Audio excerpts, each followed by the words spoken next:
everyone, my name is Austin. Today we're in a 2016 Mustang GT. This one is spec'd out at ingot silver, the exterior color. We have the jet black interior here with the optional leather package and the shaker audio system. Other than that, it's pretty much a base GT, but it doesn't feel very base to me. I've been driving this for a little bit over an hour today. Excuse the sunglasses, it's a little sunny. And you know, it really is a nice place to be. The refinement in the interior from the previous generation Mustang is completely transformed. This Mustang has a little over 100 miles on it, and I can tell that it's just starting to break in a little bit. And it's a very nice vehicle to be in. It sounds great.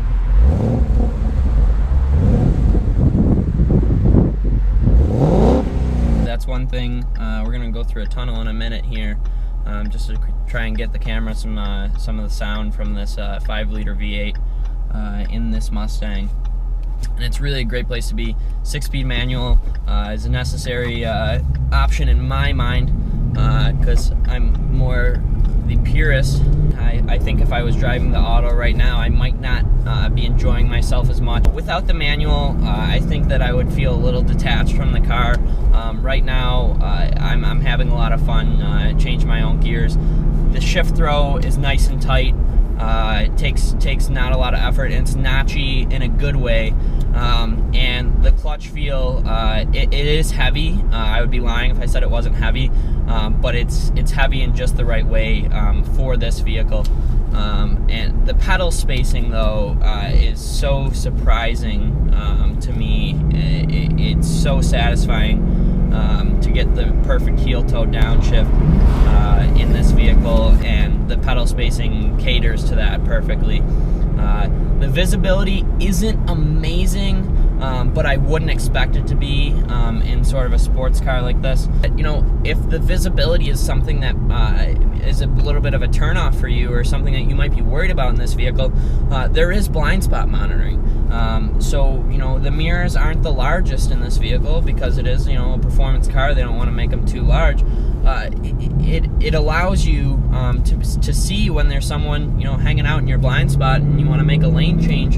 You don't want to be worried about you know, cutting somebody off, or someone possibly hitting you or something like that. It eliminates some of that anxiety by having the blind spot monitor. So we're gonna go ahead and go through this tunnel here and see if we can kind of get you a little bit of the sound of this amazing 5-liter V8.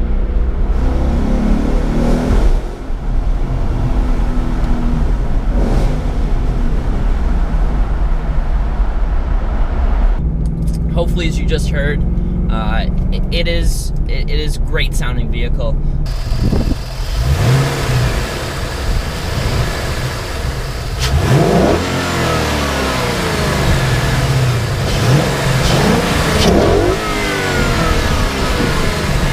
So for 2016, you can actually get the Mustang in 3 engine configurations: the V6, the 2.3 liter EcoBoost engine, which is a 4-cylinder, and then the 5-liter V8, which is in the GT that I'm driving right now. Now, the V6 is actually considered the base model for 2015 and 2016 because Ford pushed the EcoBoost to be the middle-of-the-line engine option, and it is quite enjoyable to drive. I drove one a few months ago, and it wasn't too memorable, but it was definitely fun. In my opinion, as a purist, you gotta get the manual, you gotta get the V8, but if you're on a budget, the EcoBoost and the V6 options are still there, and they're very good cars. One thing about the 2016 Mustang GT that I'm particularly impressed with is the independent rear suspension. You know, I haven't gone around too many turns in the little bit of time that I've been driving it, but even on some small turns and with the bumps around the Western New York area, you definitely feel the way the car can handle those bumps versus the live rear axle that was in the old Mustangs. Now, the live rear axle would allow for some hop from the rear end, and could sort of throw the car off in a turn, which not only is dangerous, but it definitely hurts your performance. This vehicle feels heavy, but not too heavy. It is a big car. The hood stretches out pretty far, and I think the one trick to sort of getting comfortable with driving this vehicle is learning how far in front of you the hood goes. Now this one I'm driving is also equipped with a backup camera, which helps a lot, because although now that I look back, you know, the visibility isn't bad at all out the back. It's just not that of a, you know, a sedan or something you might be driving on the regular. Now what helps though is the backup camera that is equipped in this particular model, because it does help you, you know, to be able to get out of spots. Now right now I'm driving the car in sport mode. I'm gonna go ahead and turn it down to, let's see, normal mode. There is normal, sport, sport plus, track, and weather. I'm gonna put it in normal mode. I'm gonna put the steering into comfort mode. And we're just gonna see how this car kind of changes its dynamics. I was in Sport Plus with the steering in sport mode, and it really tightens things up for you in the best way. I'm just gonna kind of see, yeah, even that one change right there, it really lightens up the feel of the car. You want the tight steering, you want the tight handling when you are driving in a performance manner, or in a track setting, something like that. But when you put it in normal mode, it is very, very easy to drive. And you know, this manual, I wouldn't see it as being something tricky if you were to try and learn manual on this vehicle. If you buy a GT Mustang, you're gonna want to drive with the windows down, because it really does sound great.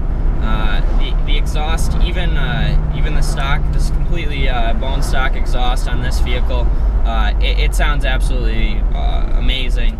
Super fun to hear. I can't get over how good the pedal spacing is, because it takes no effort to heel toe. I was in this car for less than 5 minutes, and I really got the spacing down. The way they position the pedals, and the gas pedal, now that I'm looking at it, is particularly wide, which is not a characteristic that usually comes on vehicles. You usually get the real skinny gas pedal, but this one's pretty wide, and I really enjoy that. Like I said, the refinement of this vehicle is really just tremendous. I really love the design of the switches in here, sort of a airplane derived sort of switch with the push button start down here by the shifter, which is really cool, as opposed to the traditional spot where you might turn the key or push a button up here. I really enjoy that. I think the gauges are awesome. They let you focus on the RPMs and your speed on the two big gauge clusters. And then you have a ton of information. You really do have a lot of information in the center display that you can really play around with. You know, there's lots of track apps that you can use if you were to take your Mustang to a track, as well as different gauge modes, and you can adjust a lot of things right in that screen there.